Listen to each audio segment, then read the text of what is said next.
Aloha, I'm Terry Lilley, a marine biologist here in the Hawaiian Islands. I hope you enjoy my film.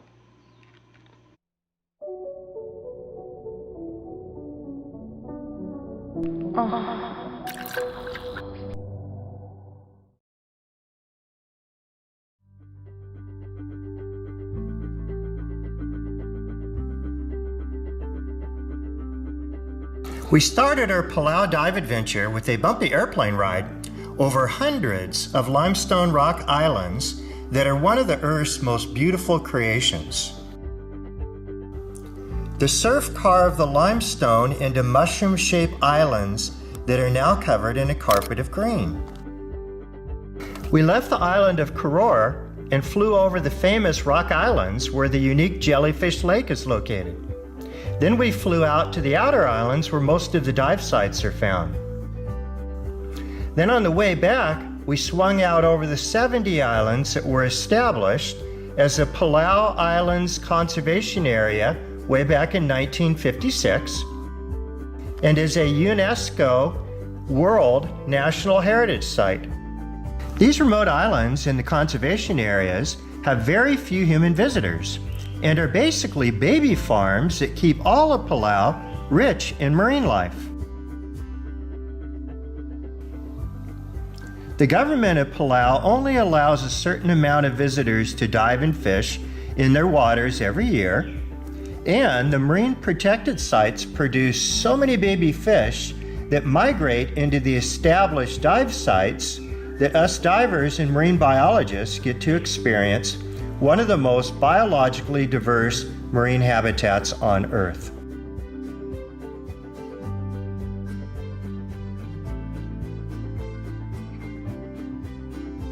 This also works very well for the local people that live in Palau. There is so much marine life there that's protected by the dive community and the marine protected areas that they don't have to travel very far away from their hometown to catch plenty enough fish to feed the community and the local tourist traffic. The hotels are on the main islands, and then when you're ready to go out for an adventure scuba diving, one of the first places you go through is the beautiful rock islands. There are some dive sites that are near the main islands, but most of those are shipwrecks or airplane wrecks that occurred way back in World War II. About halfway through the islands, you come to the very famous Jellyfish Lake. And that's actually a saltwater lake that's up on top of these islands, completely surrounded by islands and not connected directly to the sea. When the sea levels reduced down thousands of years ago, it kind of captured this inland lake that's filled with these jellyfish that have evolved to not have stinging cells. So you can actually hike into this lake and snorkel with these jellyfish without any concern about being stung. And it's an incredibly fascinating area biologically. Lately, the water chemistry has been changing in this lake, and due to some of the droughts that have happened over a few years, some of the jellyfish have died back. The lake closes now to tourism from time to time, so one would need to check with the dive community to see if it's open if you take a dive adventure to Palau. Close to the island of Koror is a really fun adventurous dive where you drop down from the boat, go underneath the rocky cliff, and come up in these subterranean caves.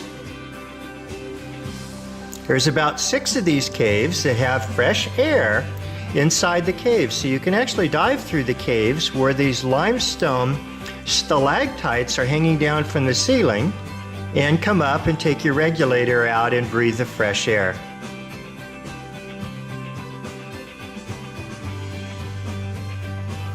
Once you take the long boat ride to the outer fringing reefs, you'll be pleased to find many extremely good dive sites.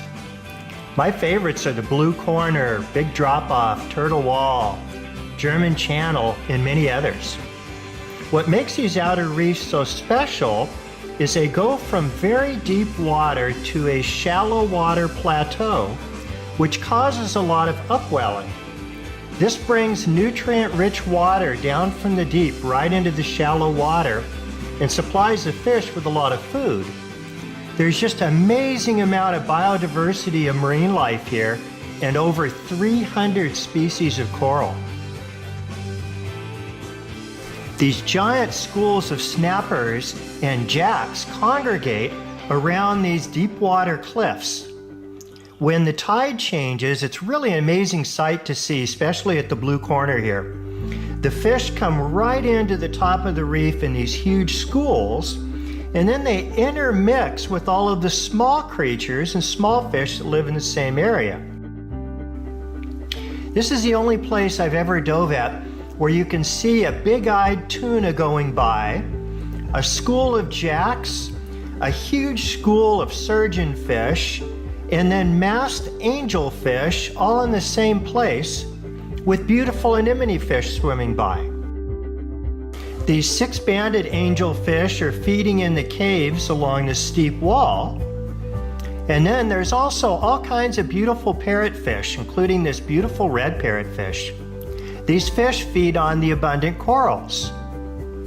Here, one of the yellow masked angelfish is sitting in a cave being cleaned by a cleaner fish. The diversity of marine life here in Palau is just world-class because you can see so many different types of fish and other marine life and invertebrates all in the same place. Most other dive sites on Earth are either shallow water dive sites or deep water dive sites, so you only see a certain amount of wildlife in each one. But here in Palau, they're all intermixed together in these really amazing outer fringing reefs with these deep water walls. Here you have the beautiful anemone fish that are trying to hold on to the anemones during the tide change. The anemone fish are actually immune to the stinging cells of these sea anemones, so they don't get attacked by predators when they hide in their anemone homes. These pink anemone fish are living on the deep water wall in one of the really beautiful, magnificent anemones. These sea anemones can be purple, green, red, blue, all kinds of exotic colors. They hang onto these walls that are straight up and down, and some of these walls go down as deep as 1,000 feet. This pink anemone fish is feeding on floating plankton as it goes by these deep water walls, and then at the same time remains very close to the anemone so it doesn't get picked off by predators and it can hide in the anemone's stinging cells. It's really, really fun and magical to watch these beautiful fish, and then at the same time look over and see a 300-pound humphead wrasse go by, or a big old tuna go by, or a whole entire school of gray reef sharks. These orange-finned anemone fish are one out of 3 different types of these fish that are found in Palau. They're often called clownfish, and at the same time, they were obviously the subject of the movie that came out years ago called Nemo. They don't live in many areas that are really pounded by a lot of surf. Most of the time, these anemone fish have to live in fairly calm areas. What's really unique about these outer reefs in Palau, even though they're very deep and exposed to the open ocean, they don't get a lot of surf. So the reef stays relatively calm, and then the only thing that causes a big commotion or movement in the water is when there's the daily change in the tides. This actually brings in a lot of the larger fish that are cohabitating and come right in with the small anemone fish. These sweetlips are incredibly beautiful. There's several species that live in Palau. Also, along with this panther fish that's a type of grouper, it's also called a barramundi. They hide in the rocks and they feed back in the cracks with their turned up nose. Golden spadefish cruise up and down throughout the caves. You have beautiful white cheek anemone surgeonfish that are fighting over their territory. And then there's also all kinds of really cool corals and scallops and shells that live on these cliffs. This one is an oyster, with a coral growing on top of it. What I like most about these deep water ledges are these beautiful soft corals. You can see a dozen different colors at the same time. A big green sea turtle goes cruising by right out into the deep. When you're done with the day's dive, you get back on the boat and you take the half-hour drive back through the beautiful rock islands of which you came through in the morning.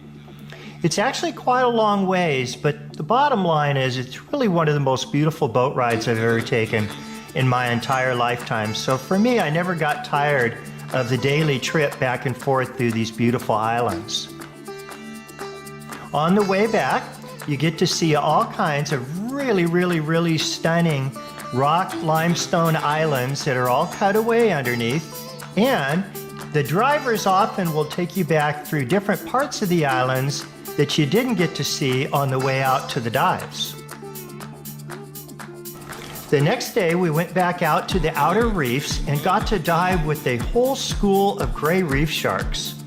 It's really amazing because in the strong current when the tide changes, these sharks just kind of sit right in front of you and don't even look like they're moving their fins. It's really truly an amazing sight, and sometimes the current's so strong that you have to use reef hooks to hold on to the reef itself so you don't get washed away. If you descend down these cliffs about 50 to 60 feet, the caves are filled with different fish species. Bannerfish, sweet lips. Here's some big surgeonfish that are swimming into the current right up on top of the cliff.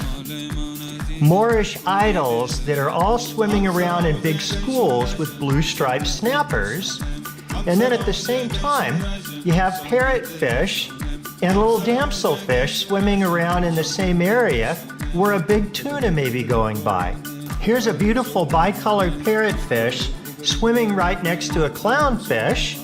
And then you have a small humphead wrasse that comes right down the cliff feeding along with a bluefin trevally.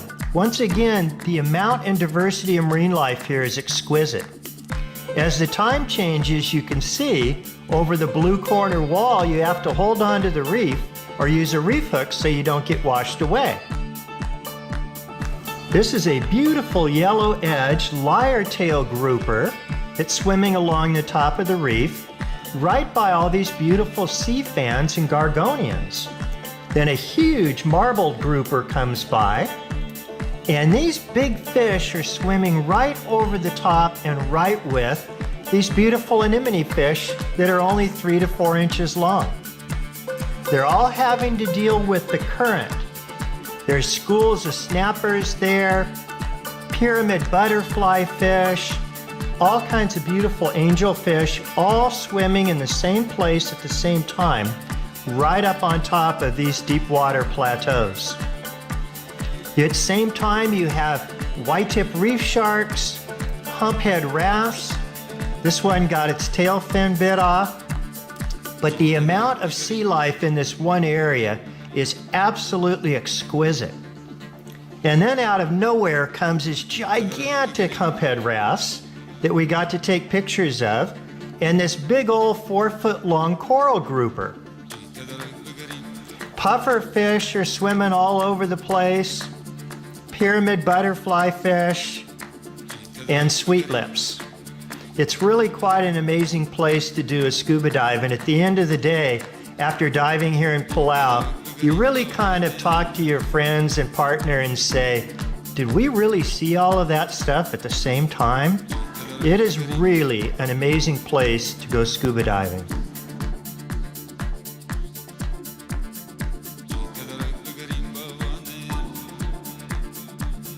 Here we see one of the hawksbill turtles, which are actually quite rare now in a lot of the Pacific Ocean.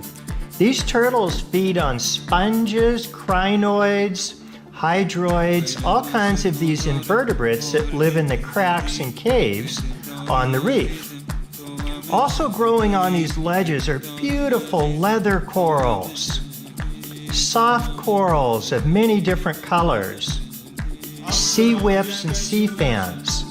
Some of these soft corals, they don't look very beautiful until you turn the bright lights on them, just like the magnificent sea anemones, and you can see their very, very bright colors.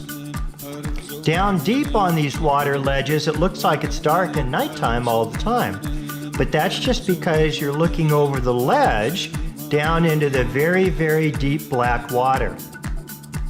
These soft corals that grow to be about a foot or foot and a half tall are red, yellow, pink.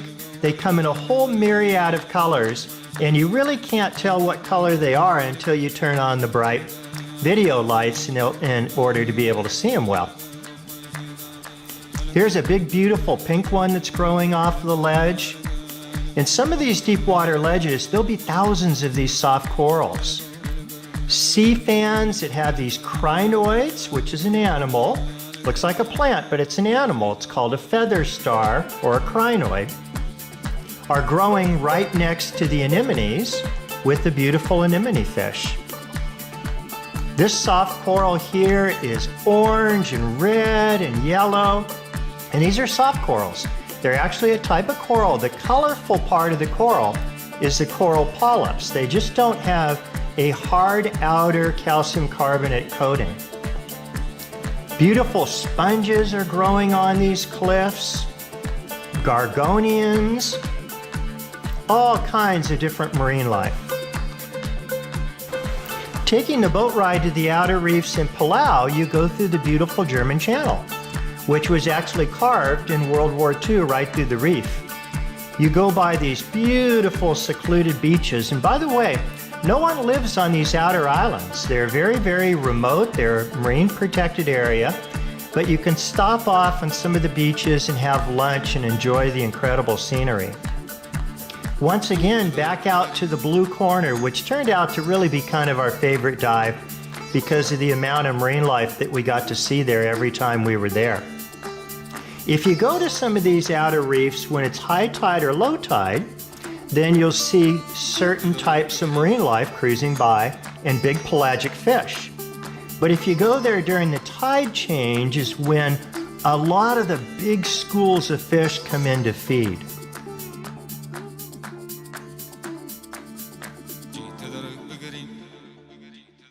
Here I actually went out and scuba dived right in the middle of a school of these big fin, big-eyed trevally and midnight snappers. There was probably 1,000 big fish in this school.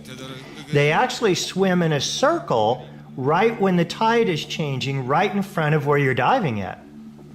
The gray reef sharks come in that have the remoras that hold on to their underside. They call them shark suckers. And the fish actually attach to the belly of the shark. They don't hurt the shark, but they're there just actually to eat the little tidbits of food when the shark is feeding. This massive amount of fish in this one area makes Palau, once again, I think one of the best dive sites I've ever been to, especially as a marine biologist. Out in the middle of this school, I was hanging with all these fish and at the same time looking through the school back to my dive buddies and dive partners that were holding onto the ledge in the current. Then this huge Napoleon wrasse shows up, also called a humphead wrasse, and this 400-pound fish is like a big puppy dog. It follows all the divers around. It's as tame as can be. What's just wonderful about being in a marine protected area like what we have here in Palau is the fish are simply not afraid of people. Beautiful sea fans that are growing on the walls of the cliff and in the caves, and the sea anemones. There's also quite a few swim-through caves that you can dive through on these walls in Palau, and these caves are just loaded and filled with sea fans and all kinds of other really beautiful, unusual creatures. Palau also has some really good snorkel sites for people that don't scuba dive. And some of those are very close to the island of Koror, right where people stay in the hotels. In front of the hotel we stayed in, we found an entire colony of giant clams. Some of these clams were 200 to 300 pounds. They were actually all over this one reef area, little babies all the way to these giant monsters. And what's so cool about these giant clams is the lips, when the clam is open, are different colors for each clam. They actually look completely fluorescent. Some of these big 300, 400 pound clams, purple lips, green lips, all kinds of different colors, and they can't even shut their shell completely when they get that big. The smaller ones often are fluorescent blue and orange. This was one of the best places I'd ever been anywhere in my lifetime to see the giant clams, and these were right in 5 to 10 feet deep of water where you could snorkel comfortably over them. All kinds of good fish right in the shallow water for snorkeling. The long-nosed butterfly fish. These fish use their long snout to stick way back into cracks to eat sponges and little critters. And then we have the 6-bar wrasse. These little wrasse move around all over the place, and they're incredibly colorful. And this is right in 2 to 3 feet deep of water. The big giant lined butterfly fish come right up close to shore. Blue sea stars, 8-banded butterfly fish, red flagtail grouper, all kinds of beautiful parrotfish, surf parrotfish. Here you see one of them that's actually eating little bits of coral. These fish chew on the dead coral and dying coral, and they poop out little bits of sand, and that actually is what makes the beautiful beaches. At nighttime, here is one of them coming in that's sleeping on the reef in 5 feet of water right out in front of the hotel.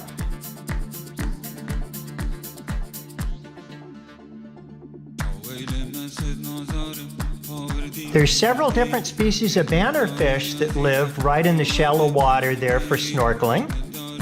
And then the really beautiful Myers butterfly fish. These red-breasted wrasse come right up to you when you're snorkeling, right up to the camera. They live right in the shallow water, and then you'll also see these reticulated butterfly fish. Some of these butterfly fish we see on our scuba dives in 20, 30 feet deep of water, and other ones we only saw right out in front of the hotel in the shallow water. You have the beautiful sailfin tangs, striped surgeonfish, masked butterfly fish, all kinds of gorgeous fish you can see snorkeling very close to where you stay at the hotel. So you don't have to go to the way outer reefs to do the snorkeling, mostly just to do the scuba diving. Here we have one of the green sea turtles that has one of the remora, or the shark suckers, stuck to the top of the sea turtle shell. Once again, they don't hurt the turtle or the shark, they just go along for a free ride. And when the turtle or shark is feeding, it stirs up all kinds of little creatures that these remoras, called shark suckers, then grab, and so they just basically get a free meal by hitchhiking onto the back of the sea turtle or the shark. They have 2 sea turtles in Palau that you see often. This is the hawksbill turtle, once again feeding in the caves. Now if you notice, they call it a hawksbill turtle because it has a pointed beak similar to a hawk. The green sea turtle has a rounded beak. Hawksbill turtle has a pointed beak. The hawksbill turtle also has overlapping scales on its back, which makes the edges of its shell very rough and jagged. Looks pretty much different than the green sea turtle, but it's easy to get them confused. Here, this one is looking for little teeny morsels that are growing way back in the cracks underneath the reef. You can see where it pulled one of them off, and then it goes to meticulously eat it. And it's really cool. They actually use their front flippers to hold on to the food while they tear it apart and eat it. Now, as you know, these turtles are not fish, they're reptiles. The upper shell is called the carapace, and the lower shell is called the plastron. The upper shell is actually its backbone that's all fused together and has grown out over the top of its body. The shell underneath are the ribs that have grown out over its entire body. Once you're done with the beautiful dives in Palau, no matter where you go, coming back to the town, coming back to the beautiful resort that we got to stay at, anywhere you go in Palau, the beauty is everywhere, including in the wonderful people of Palau that we got to know on our adventure and our dive trip there. These beautiful dancers ended the day every day, and as often as we possibly can as scuba divers, we will be back to these beautiful, enchanted islands.